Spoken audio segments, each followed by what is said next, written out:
I'm Kate. And I'm Jamie, and this is Creeps and Coffee, A show where we talk about the creepiest crime cases around the world. So, let's grab some coffee and have a chat.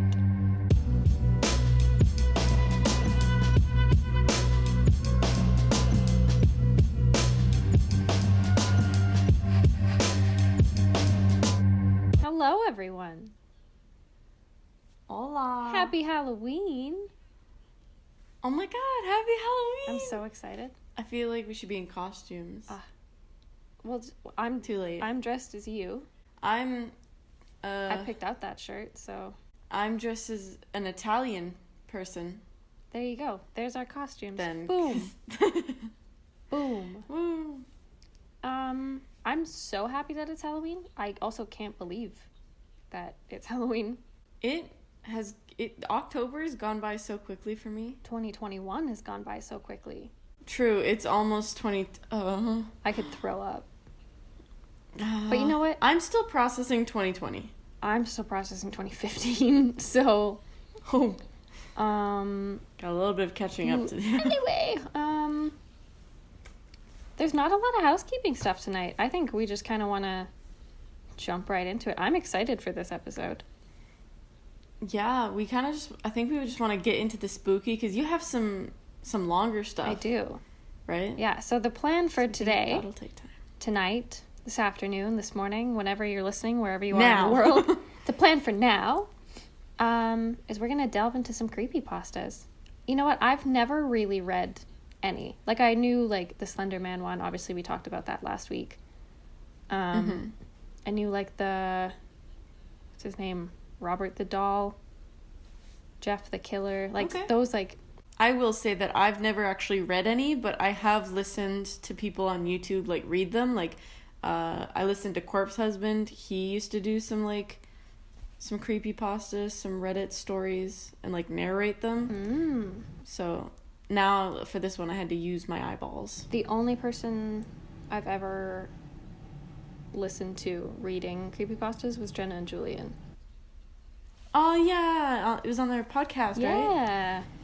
Yes. I really liked that episode. I wish they'd done more. But I think that's kind of what inspired us to do an episode like this, is to just have, like, a casual conversation, but still try to freak each other out. Absolutely. And we didn't tell each other anything about these stories, so they're gonna surprise us, and you'll get our raw reactions. I think that's what I'm excited for. Jamie always picks fucked up stuff. Always. So I'm like... These ones are not bad. Okay, that's what you said about the monsters around the world. And you were like, yeah, you can look at the Italian monster.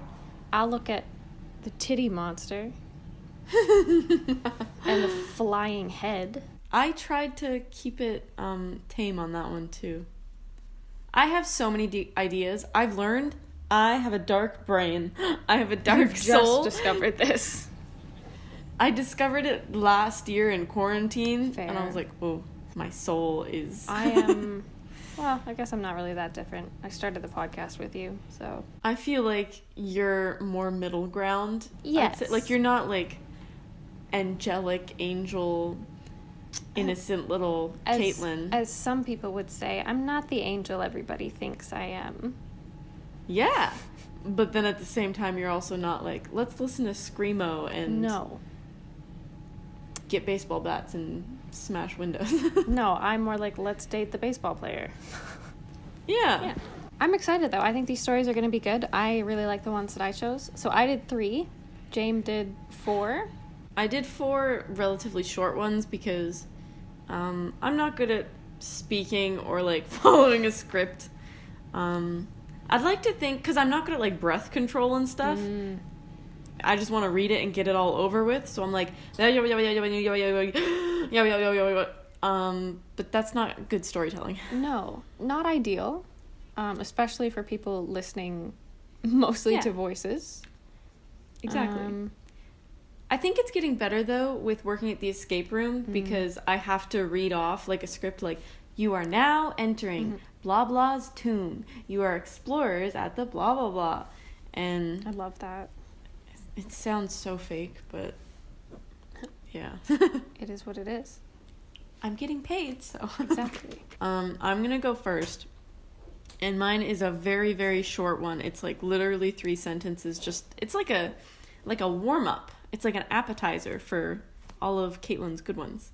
Well, I'd say the only thing left to say is, folks, sit back, relax, and get ready to get spooked.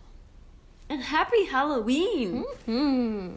All right, so this one is done by... It was a comment on a different story that I didn't want to read because it was too long.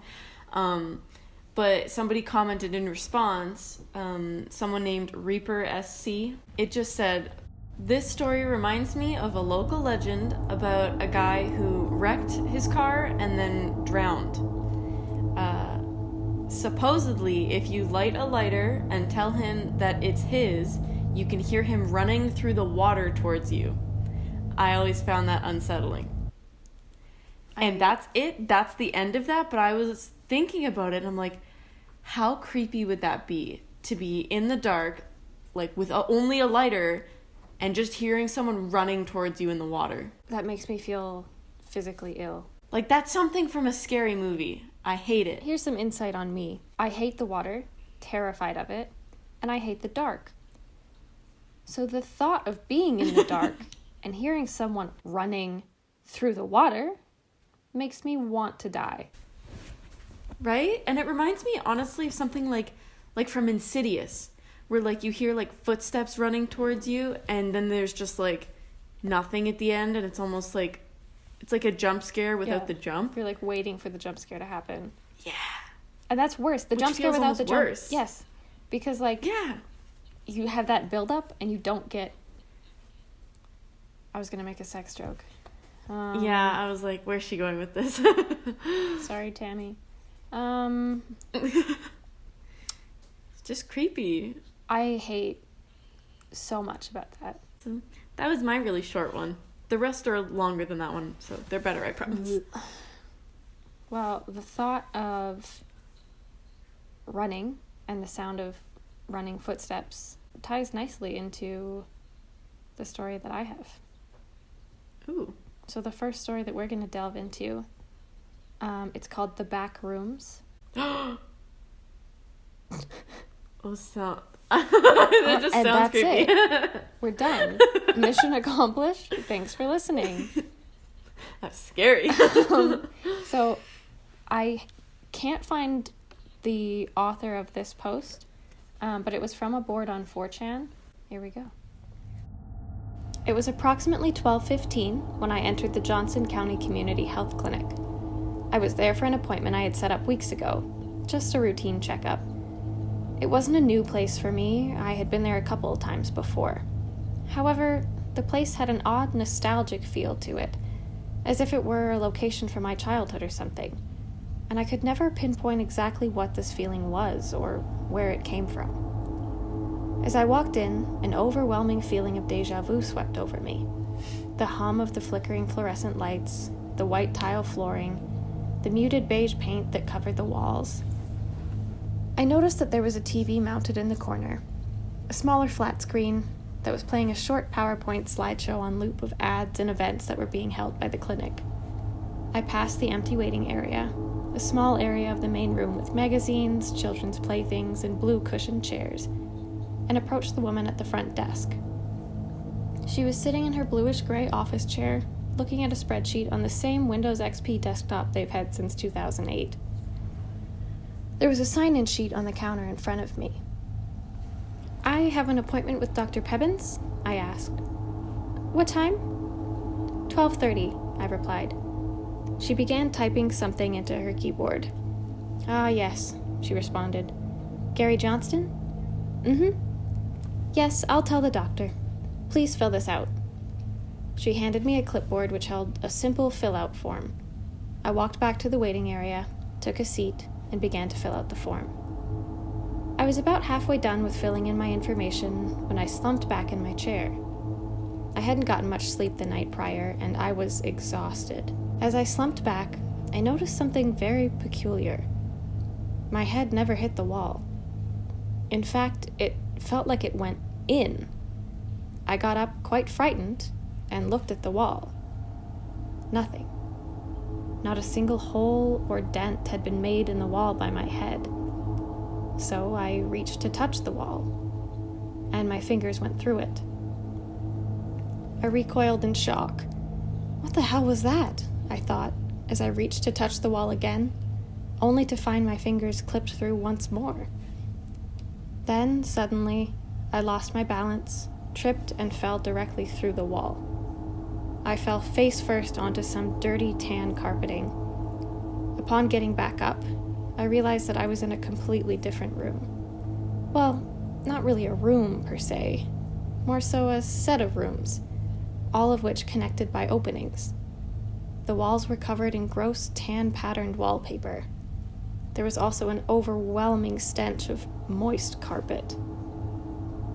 I turned back around and tried to put my hand back through the wall, and it wouldn't go through. Okay, what the fuck? I muttered. I looked back into the room.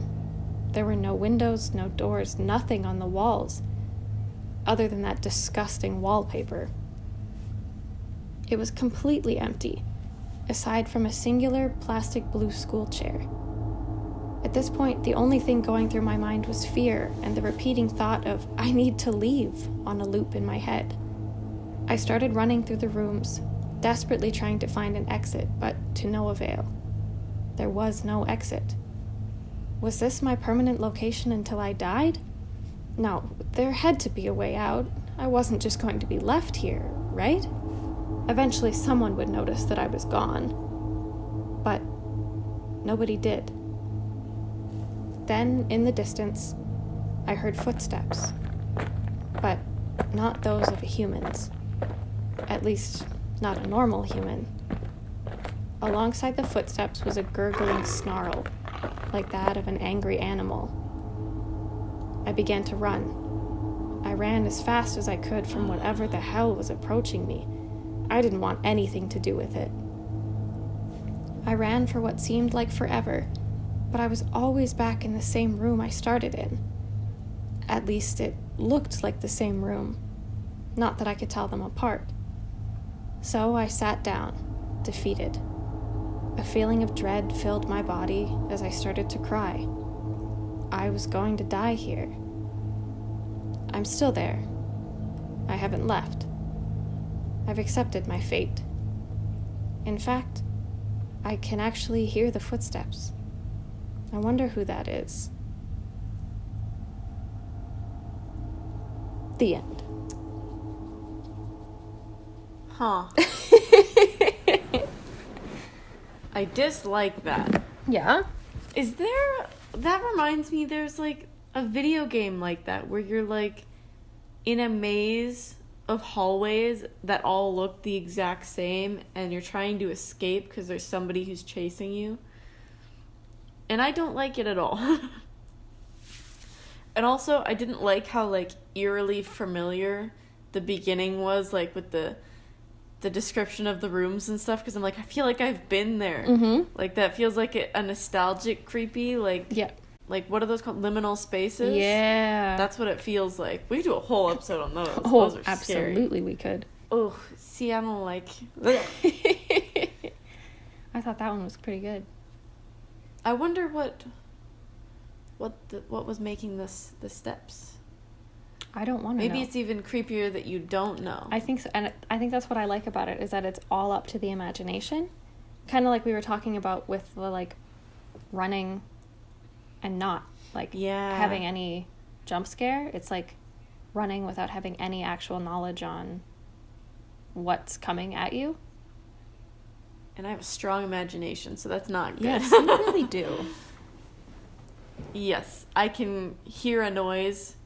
It's just like a pen dropping, and I can convince myself that there is a murderer in my house. Mm-hmm. Yeah, so I'd give that a 7 out of 8 spooky candy corns. Oh, fantastic. Oh, I didn't rank yours. Fuck. I give it... Give me candy corns. Are we doing a candy corn ranking system?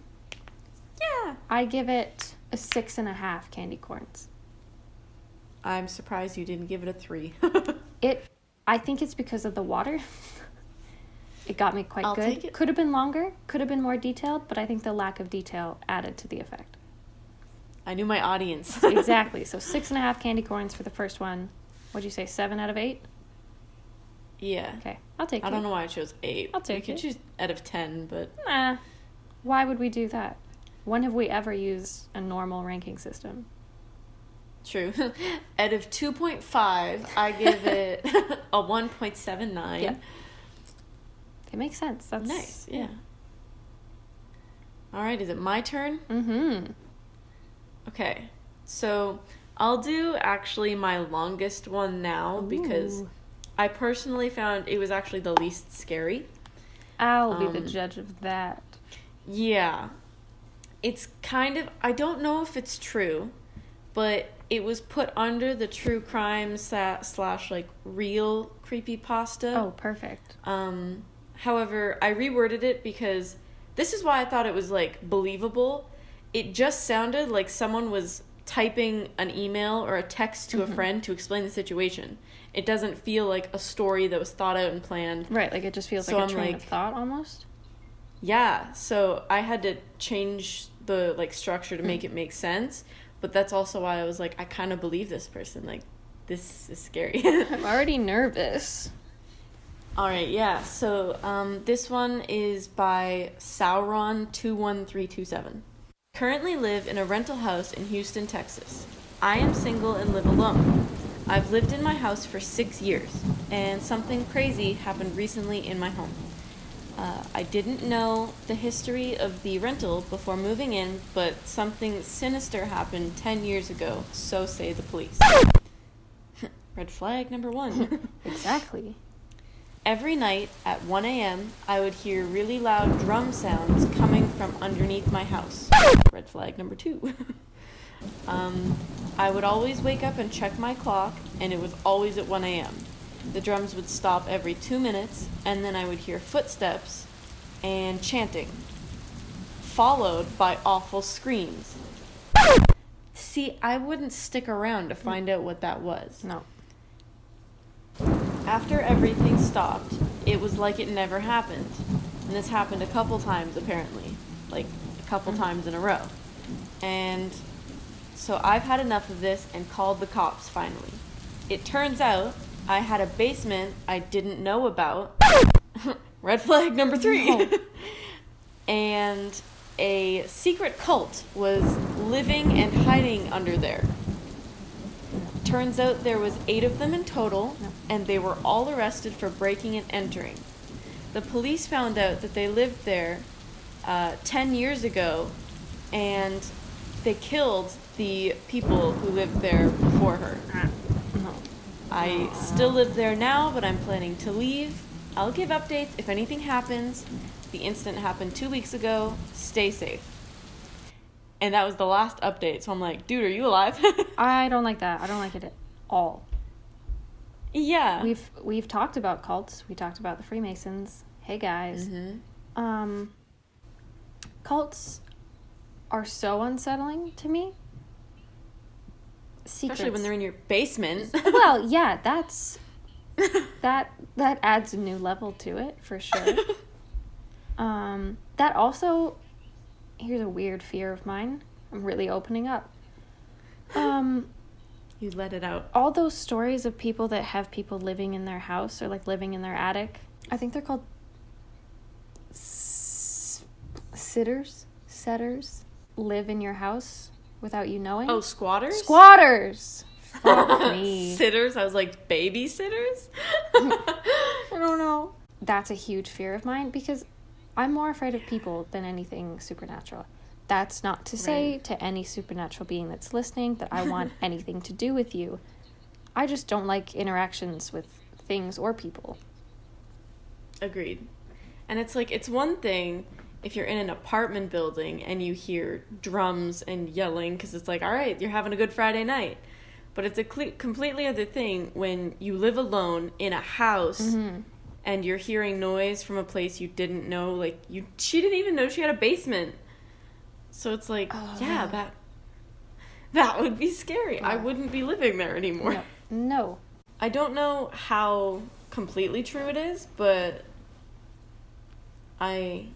I believe it, and if that's real, that's really freaky. I think that's the worst part, is, like, it could be real. It's one of those stories where you're like, yeah, it's not the most unrealistic thing in the world. Yeah. And I don't like it.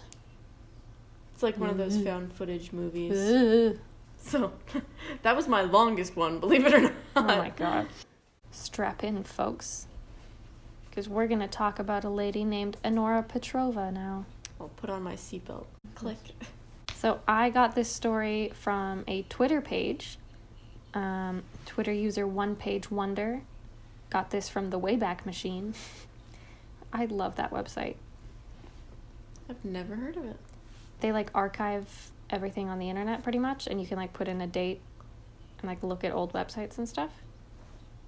Whoa. Yeah, it's really cool. But this is a story called Enora Petrova. It is written as if it's an email. Ooh. So it's old. You know, one of my students gave me shit for using email. He was like, who sends emails anymore? I was like, oh my god. Lots of people. Yeah, I was like, I don't know. I digress.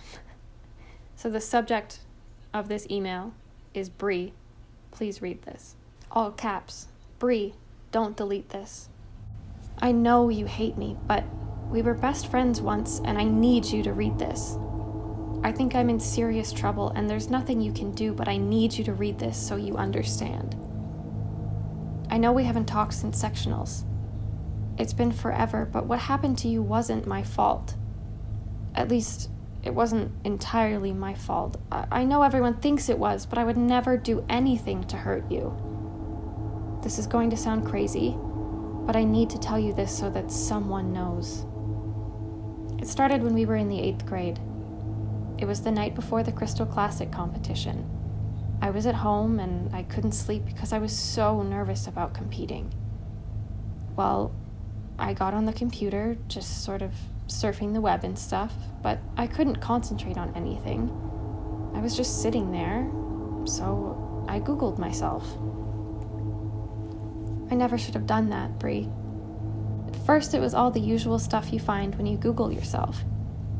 Then I found a link to a Wikipedia page about me. I thought our club or my dad made it or something. There wasn't much there, just some basic facts about skating, what city I lived in. But the thing that got me was that it said I won that year's Crystal Classic. I laughed. I thought for sure someone just did it to encourage me. I confronted my dad about it, but he denied it. When I won the competition the next day, I was so happy. That was the first competition I had ever won, and it felt so good. Remember how hard I worked after that? That's when my parents hired Sergey to coach me. You know how much that must have cost. After that, I would check my page before every competition, and it would always tell the result of how I placed. It said I would win the regionals at 15, and it all came true. After that, Sergey convinced my mom and dad that I had a real shot at the Olympics, and that's when they pulled me from school. I skated every day, but I just wasn't progressing the way Sergey said I needed to if I wanted a shot at the championship. I was working so hard, and I was skating well, but still Sergey said it wasn't good enough. When the sectionals came, all I could think about was winning. So I did something I shouldn't have.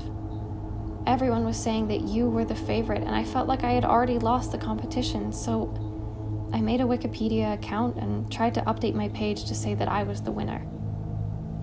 The thing is that after I tried to update the page, I checked it, and all it said was, Enora Petrova is a selfish little bitch who's going to get what she deserves. I broke down. That's why I looked so awful the next day. I was in a daze. I remember watching your routine and seeing your blade snap, and the next thing I know, I was on the ground, and my face was covered in blood from where the tip flew off and sliced my forehead. Then they told me it was my fault because I had your skates in my possession earlier. Bree, I honestly didn't do anything to your skates. I wanted to win, but I wouldn't do anything to hurt you. When they told me I was banned from any further competitions, everyone said that I got what I deserved. Nobody even asked for my side of the story. I guess you heard that Sergei dropped me after that. He said I ruined him. No one would talk to me.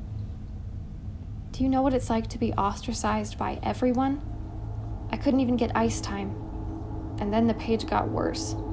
Anytime I'd check it, it would say all these horrible things about me. I can't even tell you half of them. The language was so vile.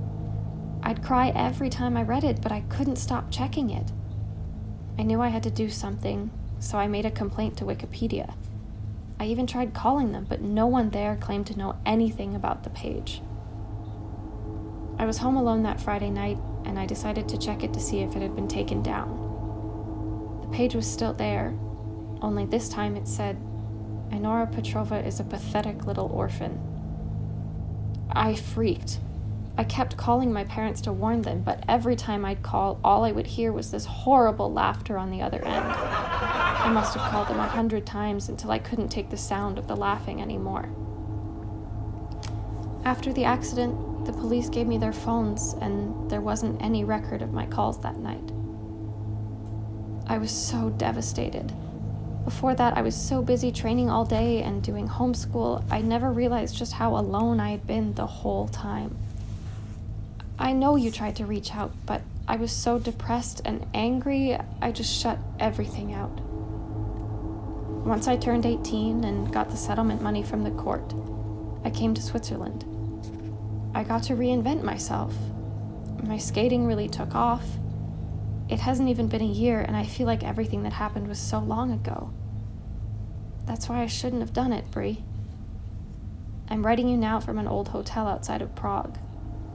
I'm auditioning for the ice circus tomorrow. I know it's the kind of thing we used to make fun of, but I really want this. I was feeling really nervous, and out of an old habit, I checked my page.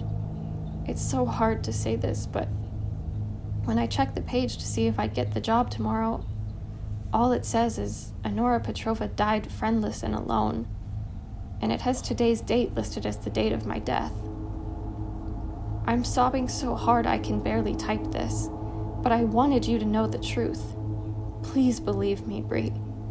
I attached a screenshot of the page so you'll believe me. It's all there, just as I told you. I don't know what to do.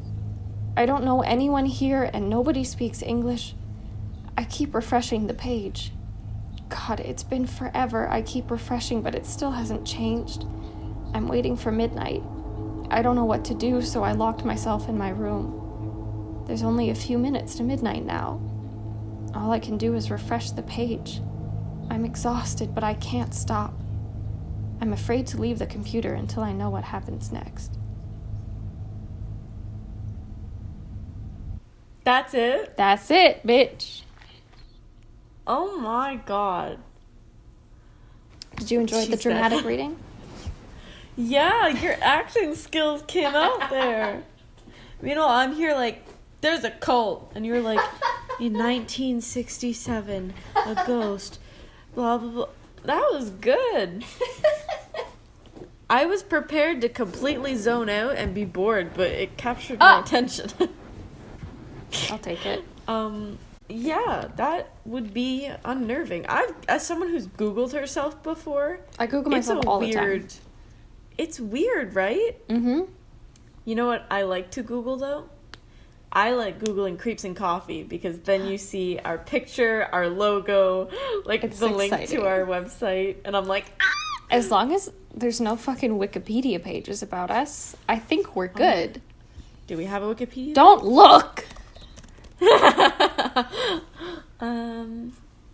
We have Spotify, Listen Notes, Twitter, Apple Podcasts, and that's it.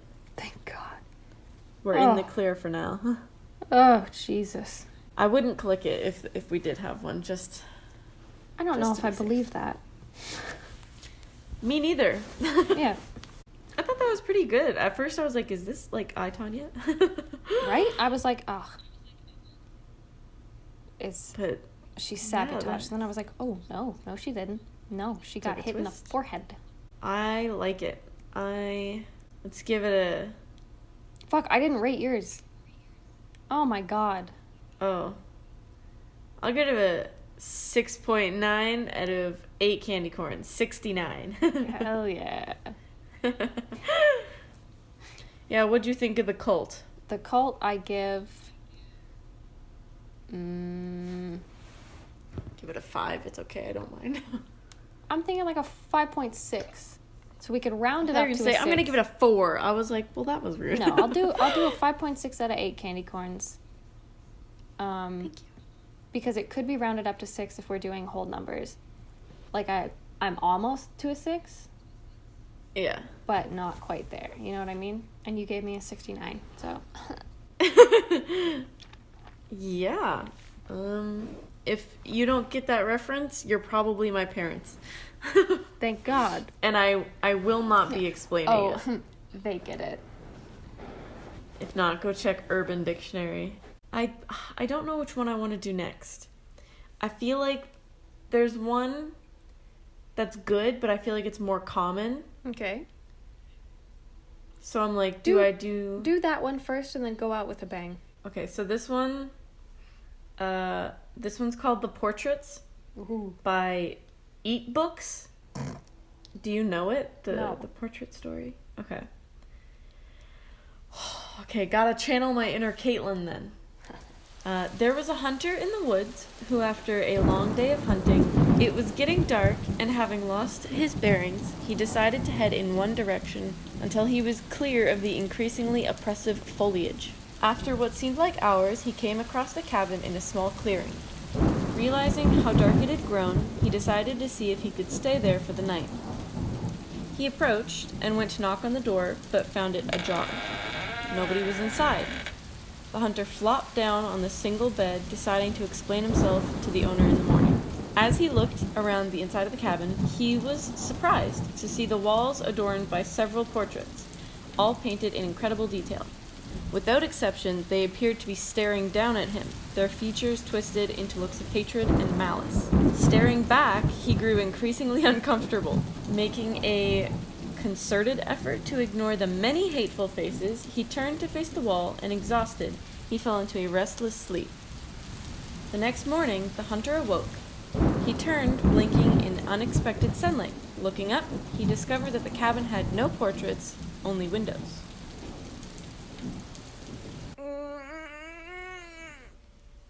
Yeah! Oh, I don't like that at all. Right? Oh, I give so that it's a kind of like 6. It's like, okay, where's this going? Creepy ghost portraits? And then it's like, no, just people staring at you through the windows? Like, so many questions. Who was it? What were they doing? Why? It's probably the basement Was it cult. the secret cult? Oh. It's the only logical explanation. Oh, I hate it. That's what I mean. I don't like people. Right? It's like, did they live there? What were they doing? And I don't think that one's, like, a true one, but I feel like I'd heard this before, like, growing up, and, yeah, I thought it was creepy. Oh, y'all want to hear a creepy story about growing up? Jamie had this fucking baby doll. Named Baby Gloria. The scariest shit I've ever seen in my life. And it used to stare at me like those portraits. And every time I went over, we were like, what? How old were we? Like 7, 8? Yeah.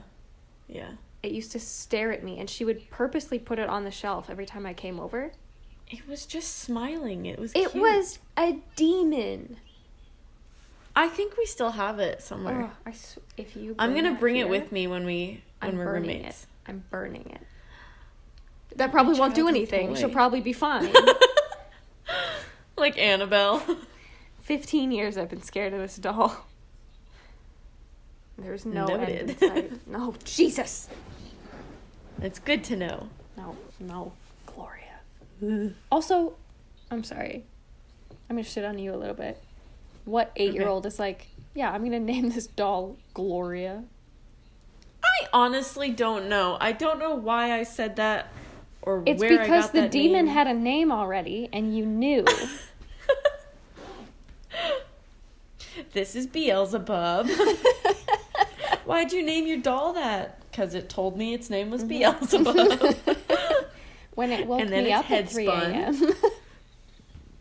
I mean, to be fair, I think, I can't remember who it was, but a family friend's kid had a home ec assignment where he needed to, like, look after a fake baby. So he borrowed baby Gloria from me for, like, a weekend. And he said he put it on a shelf, like, when he went to sleep. And I can't remember exactly what happened, but he, like, woke up. And he, too, thought it was staring at him, and he got so scared. Because she's a demon, Jamie. He had to hide it. I was like, that's failing an assignment. Do you know how many times I put that doll in different closets around your house? And every time you were like, I found Gloria in a weird spot. And I was like, damn it. You should have just put her in the trash. I thought about it. Okay, well, you're creepy. I don't throw you in the garbage. Wow. Wow. Just kidding, love you. Yeah, okay. Just because you write doesn't mean do you you have have to one say left? it. I have one left. I'm excited about this one. It's like a decently long. My final one is, like, relatively short. By that I mean it's 7 sentences. Oh my god. This one. So make it good. Okay. So my last creepypasta for the night is called Persuaded. And you were going to completely carry this episode. Absolutely I am. This story is credited to Chris Stewart. Kristen Stewart? I love her. I'm going to kill you. Okay. This is Persuaded. Do we get any context or no? No. Oh, okay. Jumping right in. Going in raw. Da. Whoa. Sorry. Ew. Sorry, I'm in a mood today. All right. I'm thinking of Tom Hiddleston for a while, so it's... Honestly, I understand. Persuaded. It's been 2 weeks since this whole thing started. It all started with a tanker accident. It was all over the news. Everyone thought it was just another oil spill. There were plenty of volunteers, plenty of people wanting to help the poor, defenseless animals, plenty of victims. Within hours of the tanker accident, it started happening. The animals had gone crazy. They were scratching and biting the cleanup volunteers. They said that it was an adverse effect to whatever was in the tanker. Rescue workers were still trying to get to the crew to get them out of the ship. They could hear screaming inside, screams to open the doors, but that's when it all went to hell, as soon as they cut the door out. There was 6 minutes of broadcast before it went silent. 6 minutes of screaming and agony. The ship crew attacked the rescue workers like rabid baboons, breaking bones, tearing flesh. The people on the shore weren't faring any better. Those that had been Zombies. Those that Sorry, had... zombies. Yeah. Sorry, zombie. Zombie? Sorry. Zombie? Sorry. Fuck. Those that had been attacked by animals were attacking everyone else. It was worse than any war zone report. It was sheer brutality, and yet the broadcast still went on for 6 minutes. 6 minutes and then blank faces. Nobody could explain what was happening. They tried to continue with regular news, the economy, the weather, a cute human interest story, but they couldn't make us unsee what we saw. I tried to continue with my regular existence, but every time I switched on the news or walked by a newsstand, it was there. This big mystery. They had some explanations, some kind of infection, brain parasites, but it didn't matter. It wasn't an infection we were afraid of. It was them. 4 days after the initial report, a state of emergency was raised. And yet, we'd all seen this before. Every zombie movie ever. People didn't know who to trust. People were stockpiling food and weapons. Some tried to flee, but it seems like every zombie movie was right. They didn't make it. 3 days later, they arrived in my town. I expected moans, shuffling corpses, dismemberment, but that's where the movies lied. They ran through the streets, screaming. I remember running to my front door as fast as I could, locking, barricading, doing anything to make sure it would stay shut, and then I headed for the window. I was on the second story, and I could see the carnage. They were unstoppable. They were aware. A group of them made their way through a building across the street. They jumped straight through plate glass windows. Even the shards slicing through them made no difference. They just kept coming. My barricade wasn't going to hold. I rushed around my flat, grabbing supplies and jamming them into the most secure room of the flat. I went back for one last look across the street, and I wish I hadn't. In a second-story window, my face met one of theirs. They knew where I was. I quickly dashed into the room and locked the door.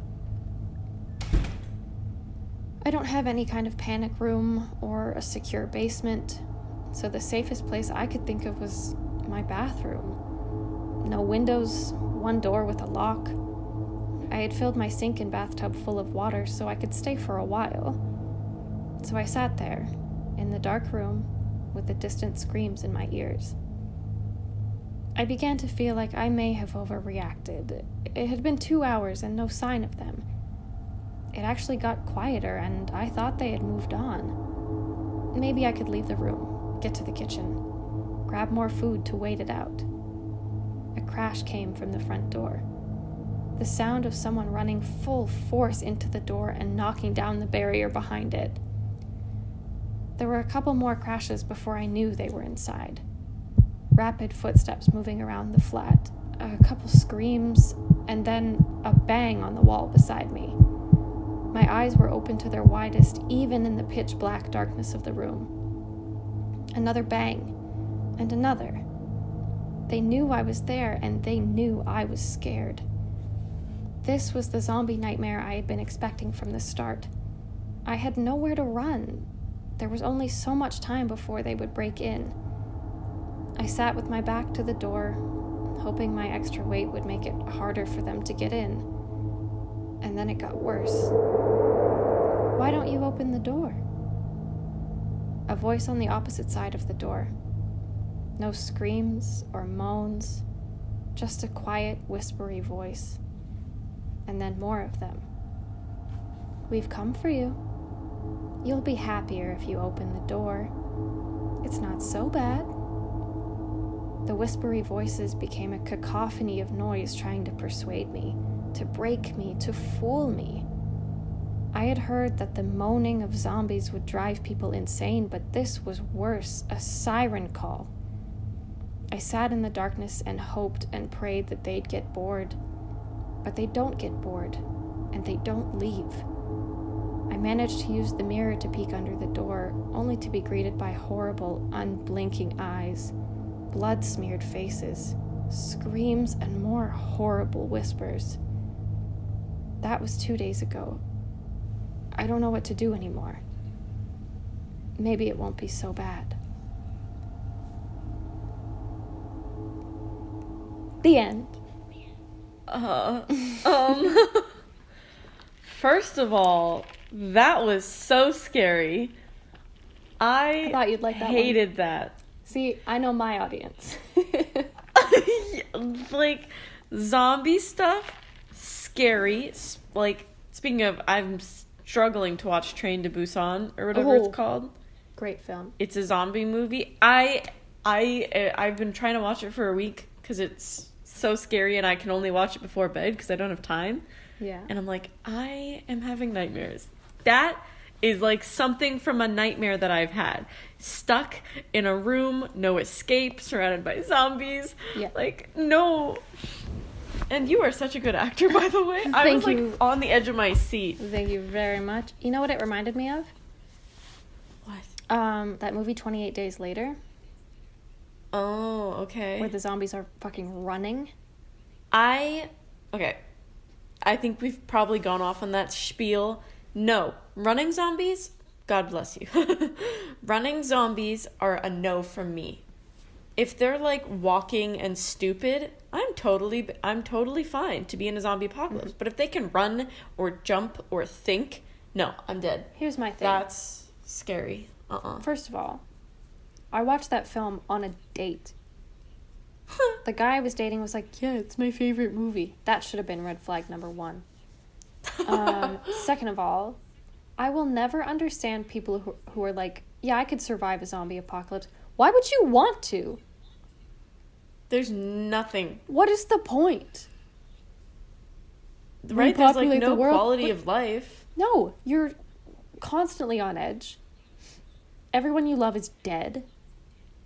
Like, no food, dirty water. Yeah. You'll never get a change of clothes. No. Like, just die. You're never gonna get laid again. And if you do, you might just get caught by a group of zombies and die. Imagine having to give birth during a zombie. Like, raising a toddler is hard enough as is. Let alone when you're like, no, honey, don't touch the rotting man.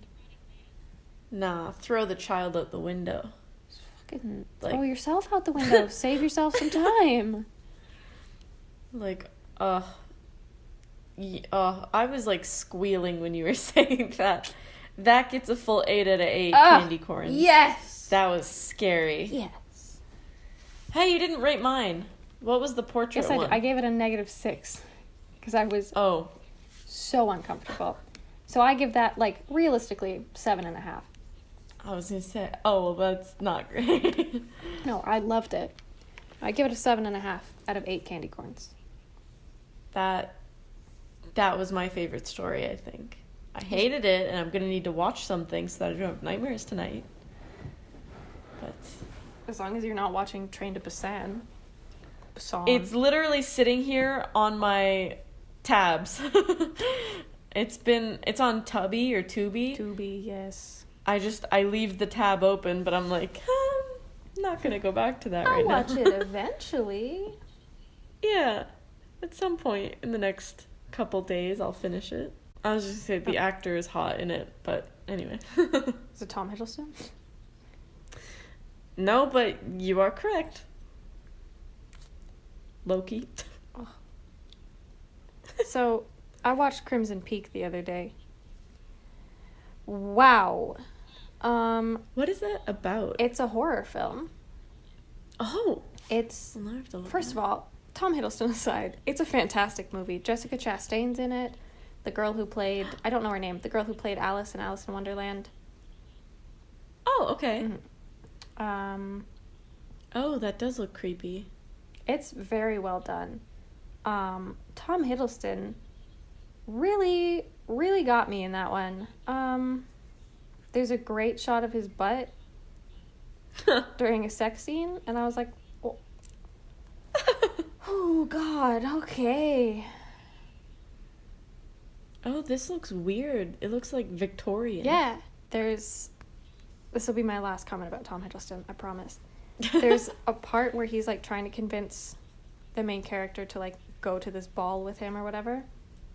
And in this like low, raspy, like British voice, he was like, he wouldn't make me go all alone. And I was like, ooh, oh my God, okay. Caitlin's down bad for Tom Hiddleston. It got real bad real fast. And I'm not sorry about it, so. No comment. Anyway. Actually, yes, comment. Just, I agree. I'll say that. What movie was he in that I saw that I was like, wait, he's hot? Right? It was that remake of, like, Kong. Skull Island. Mm-hmm. He was in that movie? Yeah. I didn't watch it. I mean, it's an alright film, but he looks really good in it. That's the thing about Tom Hiddleston, is you're like, no, he's a really good actor. He's a good person. But I don't know. And then you watch one scene and you're like, wow.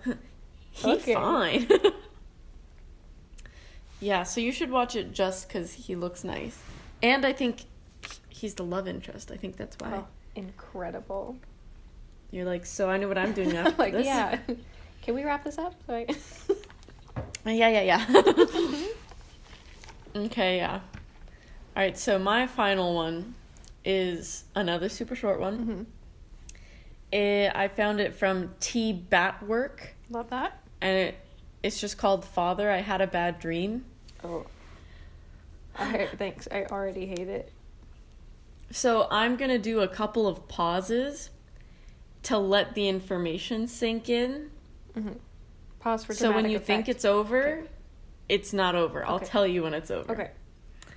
Okay, and this is told from the father's perspective. Oh, no. So, yeah. All right. You take a sip of vodka and roll over. Done. Same. You stare at the clock tower on, I'm going to butcher it, Sobornya Square, and it's 3:23 a.m. Go back to sleep. There is work tomorrow. No, father. This is the daughter speaking. The familiar buzz of vodka starts to sink in, making you feel warm. You barely make out your daughter's pale form in the darkness. Why is that, Devochka Moya? Question mark. And this is the daughter again.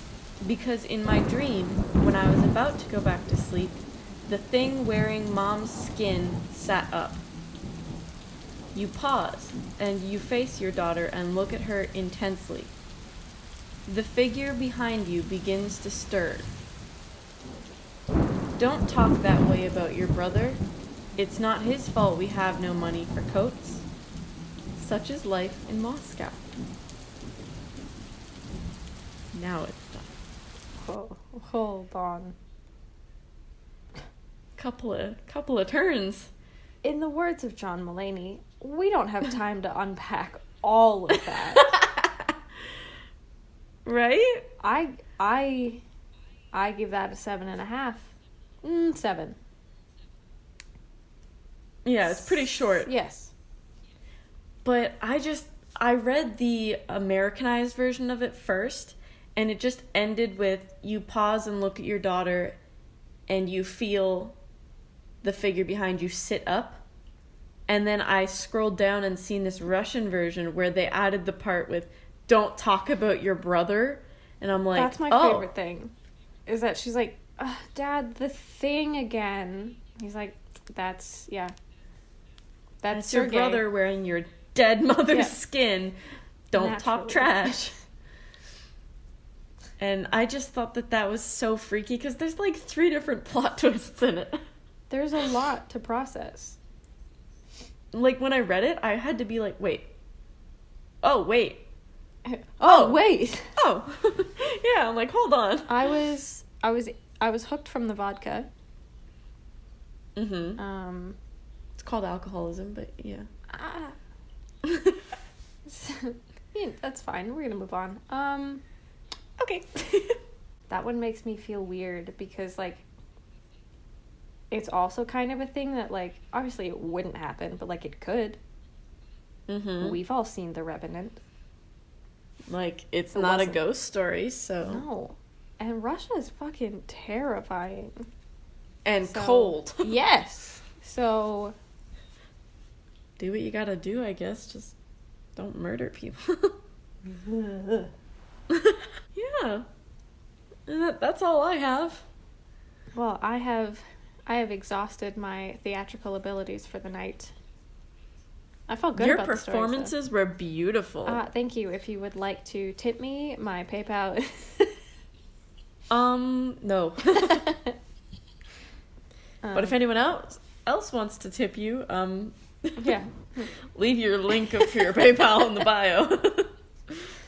Put mine in there too, by the way. absolutely. I need money. No, I really enjoyed doing this episode. I think it was fun to just kind of be a little more chill. Like, not a lot of research was involved, Yeah. but it was still something that was intense.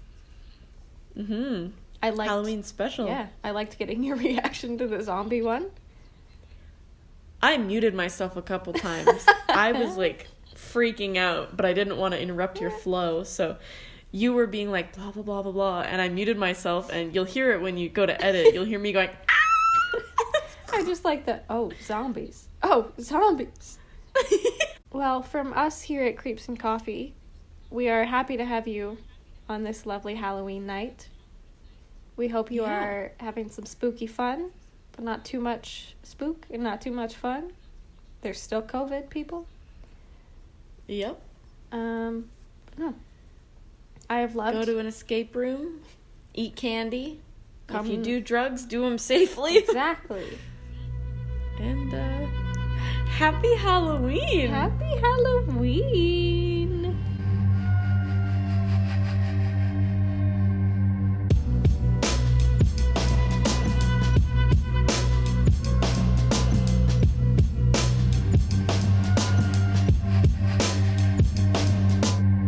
Creeps and Coffee is produced and edited by us, Kate and Jane. Our theme music is Stuck in a Hole by Dated. For more information on where to find them, check out the link in our show notes. And to connect with us, follow us on Instagram and Twitter @Creeps and Coffee.